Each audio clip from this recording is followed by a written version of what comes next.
Light of the Infinite. Thank you to Light of the Infinite and to Erez for this opportunity. My name is Daniel Silverstein, just outside Jerusalem. I'm going to share some Torah with you from the Zohar and other mystics about the inner Torah that is within the Torah that we know and love, starting with the Zohar, the work of Rabbi Shimon Bar Yochai and his students. And we celebrate Rabbi Shimon, of course, on Lag BaOmer. That's really one of the main themes of Lag BaOmer, celebrating the inner spiritual Torah that Rabbi Shimon was such a huge part of giving us. So it says in the Zohar in volume 2, page 161, I'm reading the English translation adapted, my own translation adapted from Daniel Matt's excellent translation. It says, we find that the Blessed Holy One, God, is a master artisan, and Torah corresponding to him and beside him is an apprentice artisan, as it says, with him as an artisan. That's a verse from Proverbs, from Mishlei, Yehezkel lo amon. So there's a midrash, often the Zohar is drawing on midrash, and here there's a midrash in Bereshit Rabbah, where it goes into this verse from Proverbs, where the Torah is talking to God, and the Torah is saying to God, I was with you when you made the world. I was an artisan. Now, the word amon can also mean actually an educator, also a nanny, can mean lots of things. But here, it's being understood as an artisan. And the Zohar's interpretation is that God is the master artisan who makes the world, and the Zohar is the apprentice. Sorry, the Torah is the apprentice who helps God to make the world. And it carries on, the Zohar carries on and says, the Blessed Holy One gazed into the Torah and created the world. This is a pretty famous statement of our rabbis. You may have heard it in one form or another. God looks into the Torah and creates the world. And that can mean lots of different things depending on who is interpreting it. It carries on, a human gazes into the Torah and sustains the world. So just like God looks into the Torah and creates the world, we can look into the Torah, and that can be an act that sustains the world. Thus, the making and sustenance of the entire world is Torah. Therefore, happy is the person who engages in Torah, for they sustain the world. And as we're going to see in this session, it's not just pretty ideas about how Torah is wonderful and you should learn Torah and Torah is nice. It's actually very deep. What we're going to see together is that through our state of awareness, through our dat and our relationship with Torah, the mystics say we can actually change reality in a very powerful, significant way. So that's what we're going to see together. One other source from the Zohar I'm going to read. It says in volume 3, page 152, it says, Rabbi Shimon saying this, woe to the wicked who say that this Torah is nothing but an ordinary story. They look at this garment and no farther. Happy are the righteous who look at Torah properly.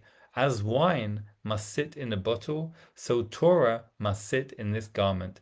Therefore, concerning Torah, one should look only at what is beneath the garment. So all these words and all these stories are garments. So you and I might open the Torah and see lots of stories and lots of laws and lots of things on the surface. And the Zohar, Rabbi Shimon is saying, woe to the wicked who think that's what the Torah is. The Torah is so much deeper than that. The Torah is like the wine hidden inside that container that you're not even seeing if you're only seeing the container, and you're really missing out. Another snippet from the Zohar says in volume 2, page 90, it says, Torah is the name of the Holy Blessed One. Torah is God's name. And we actually find that idea in the writings of Nachmanides Ramban, Rav Moshe ben Nachman, and in his introduction to his commentary on the Torah, his introduction to Sefer Bereshit, the first book of the Torah, he says, we have a mystical tradition that the whole Torah is comprised of names of the Holy One, blessed be He, and that the letters of the words separate themselves into divine names when divided in a different manner. As you may imagine, by way of example, that the first verse of Bereshit, Genesis, divides itself into these other words. So you might know the first few words of the whole Torah and of the first book of Genesis, Bereshit, bara, Elohim, et Hashemayim, et Erez, etc. So he says, if you take the same letters in the same order, you could also arrange those letters into these words, and you give these words, Barosh Yitbareh Elohim. That could also, which could mean in the beginning, Elohim was created. This principle applies likewise to the entire Torah, he says, Ramban saying this, aside from the combinations and numerical equivalents of the holy names. So what he just said was the Torah is made up of letters, and the gaps between the letters, which turn those letters into words, actually could be changed. It's a staggering statement. He says that all these letters form the name of God, and they're broken up into words according to the Torah that we were given on this planet, in this universe, in this dimension, but it doesn't have to be so. They could have been broken up differently. And we find a similar idea in the teachings of the Baal Shem Tov, taking this from Teshuah Chen on Parshat Tazria.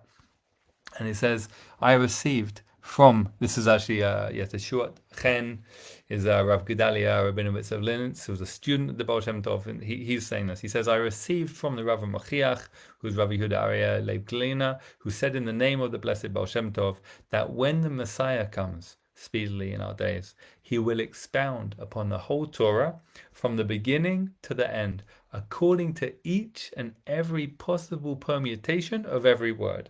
And after this, he will make from the whole Torah one word, making combinations beyond number, and he will expound upon all the combinations. So what did he just say? He just said, when the Messiah comes, may it happen speedily, he says, the Messiah will explain and expound upon the Torah, not just according to the version that we have now, where it's Bereshit, Bara, Elohim, etc., etc., etc., but according to every possible permutation of those letters. Meaning, you take the same letters and break them up in every possible place, and the Messiah will explain the Torah according to every possible version of that, of the same letters. Again, remember that the letters, according to the mystics, are actually the name of God.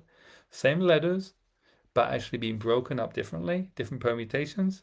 And he says, he will make from the whole Torah one word, making combinations beyond number, and he will expound upon all the combinations. So we think the Torah is infinite, but the Torah that we have is in some ways fixed into certain words.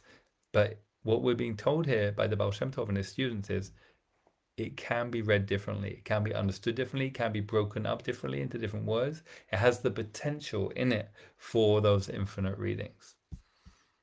See another source. Now, actually, we're going to go back to the Talmud for this one, because the Hasidic source we're going to see is based on this teaching in the Talmud. So it says in the Talmud, in Bava Batra 15a, according to our ancient sages, it says, Moses wrote the entire Torah until the point of his own death being described right near the end, and Joshua wrote from that point onward. That is according to Rabbi Yehuda. And some say that Rabbi Nehemiah stated this opinion. So it's just one opinion. According to this opinion, it was Rabbi Yehuda. Some say maybe it was Rabbi Nehemiah's opinion. Moshe wrote the whole Torah until the bit of the Torah where it says, and Moshe died. And from then on, Joshua, Yehoshua, his student, his successor, takes over and writes the end of the Torah. Maybe that's how it happened. We don't know, but that's one opinion. Rabbi Shimon said to him, is it possible that the Torah scroll was missing a single letter? Is it not written? There's a verse in Devorah, in chapter 31, take this Torah scroll. It says, B'lakoach et Sefer HaTorah hazeh, suggesting that the Torah was complete. So Rabbi Shimon doesn't like this approach suggested by Rabbi Yehuda or maybe Rabbi Nehemiah, that Moshe only wrote most of the Torah and Yehoshua finished it. Rabbi Shimon's saying, no. It says in the Torah, take this Sefer Torah. It says that near the end of the Torah. The Torah must have been complete, Rabbi Shimon is saying. To call it the Sefer Torah, it had to be all of it. It couldn't have been that it was most of it and then Yehoshua finished the rest. It must be the whole Torah was written by Moshe. So Rabbi Shimon says, rather, until this point, the Holy One, blessed be He, dictated, and Moses repeated after him and wrote the text. From the point of Moses' death onward, the Holy One, blessed be He, dictated, and Moses wrote with tears. So what's Rabbi Shimon's solution, his answer? He says Moshe wrote the whole Torah. But the difference is, when the Torah describes Moshe dying, and the parts of the Torah after that, says Rabbi Shimon, Moses is crying while he's writing it, because he's writing about his own death, his own mortality, and the world after he is no longer there to be Moshe in this world. So again, Rabbi Yehuda and Rabbi Nehemiah say Moshe wrote most of the Torah up to the point of his own death, and Yeshua took over. And Rabbi Shmuel says, no. Moshe wrote it all, but he was crying when he wrote about his own death and what came after. And the word for tears is what we're going to focus on, is what the Baal Shem Tov focuses on. The word for tears is bedima. And the root of the word dima is dalad mem ayin. Dalad mem ayin dima. And the Baal Shem Tov says, and we find this teaching in a book called Machazeh Avraham, and he was himself a student of Rav Moshe Leib Sassava, Rabbi Levi Yitzchak Aberditchev, Kedushas Levi. And so he's not a direct student of the Baal Shem Tov, but he gives this teaching in the name of the Baal Shem Tov. And he says, our blessed sages said that Moses wrote the final 8 verses of the Torah. That's what we're talking about, the part where it says Moses died and what came after. And but with tears. And he says, I heard in the name of the great rabbi and teacher, Baal Shem Tov, of blessed memory, that the word in tears, bedima, that we mentioned, actually means something else. It actually means mixed. And he gives an example from the Talmud where the same word is used by the sages to mean mixed. It's in Gittin 52b. So the Talmud said, Moshe wrote the end of the Torah with tears, and along comes this teaching in the name of the Baal Shem Tov and says, well, it says in tears, it could also mean mixed. What does that mean? He explains. He says, this means that those verses of the Torah which contain other permutations, for the Torah cannot lack a single letter and remain fit for use, as we know. If a Torah scroll, if one letter isn't clear, is written wrong, then the whole Torah is not fit for use. But, he says, during Moses' life, the letters of those verses formed different permutations. So, remember we said, going back to what we said originally, according to Nachmanides, according to Ramban, he said, the whole Torah is God's name. All the letters of the Torah are God's name, but those letters could be cut up differently to make different words. And then along comes the Baal Shem Tov through his students and is telling us, when the Mashiach comes, when the Messiah comes, may happen speedily, that he will explain the Torah to us according to every possible permutation of the way those letters could be arranged into words. And now the Baal Shem Tov is telling us through his students here that the last few verses of the Torah actually could have been read in different ways depending on what happened.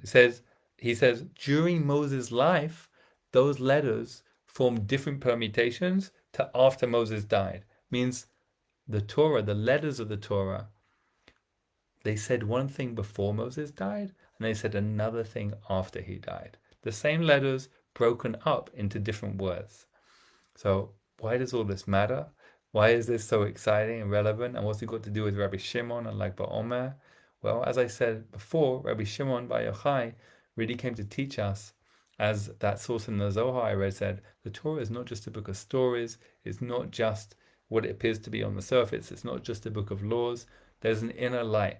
Actually says in the ancient Midrash, in Eicha Rabbah, imagines God saying, even if the people of Israel abandon me, abandon God, as long as they don't abandon the Torah, they'll be okay and they'll come back, because the light that is within the Torah will return them to the good. And we see here that the literal meaning of the Torah in those verses after Moses died changes depending on what happens in the world. When Moses is alive, the verses say stuff relating to him being alive. But after he dies, the letters arrange themselves into different words that reflect the fact that the world is now a world that Moses has departed. So we see that our reality and the Torah are connected and that they have an effect on each other.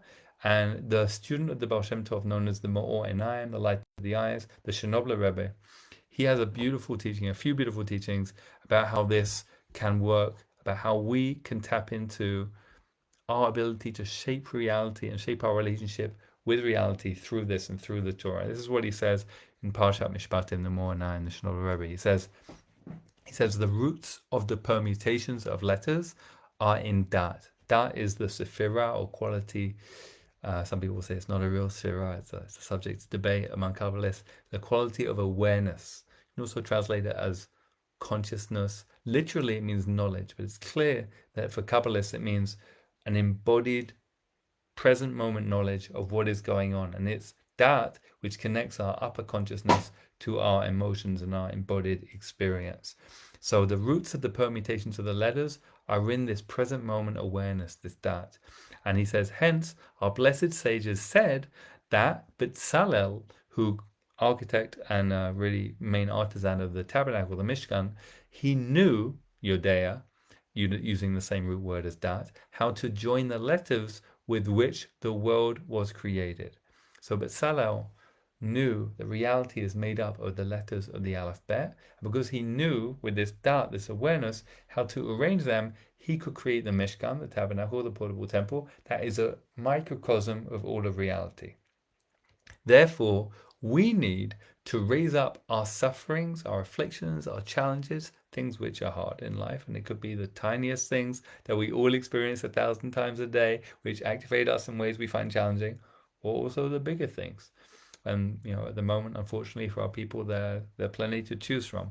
Therefore, we need to raise up those things we find challenging, he says, to that. We need to raise them up to that healthy present moment awareness. We can also understand that as a healthy integration of right brain and left brain, Chokhmah and Bina, wisdom and understanding. So when they're working together in a healthy way, and when we are aware of what's going on in the moment, and also aware of what's going on inside us, we can raise up our challenges to that place of awareness. We can bring awareness to our challenges in a compassionate and helpful way.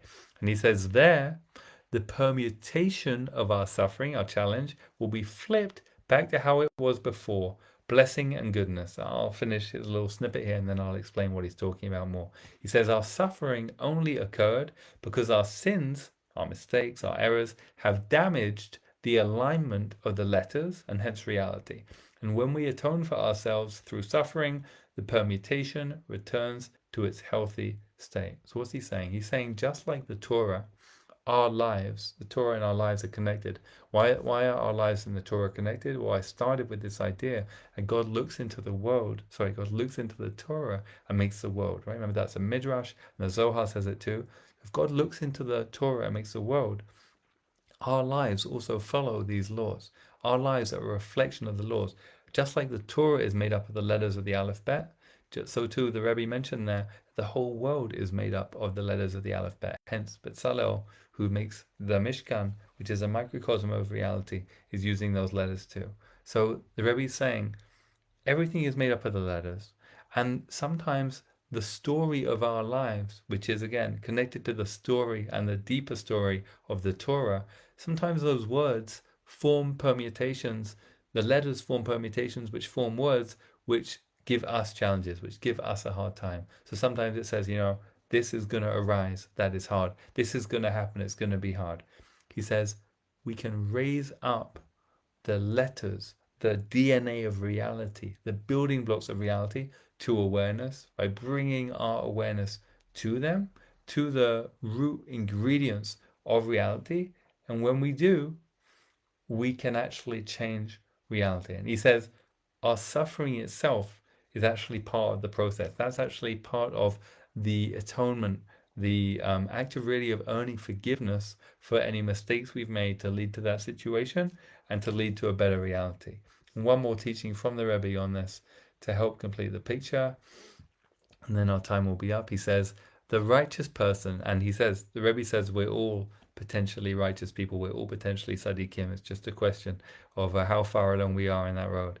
But he says we all are. He says the righteous person connects lower levels, meaning the lower levels of reality, the more material levels of reality, and also the more challenging levels of reality.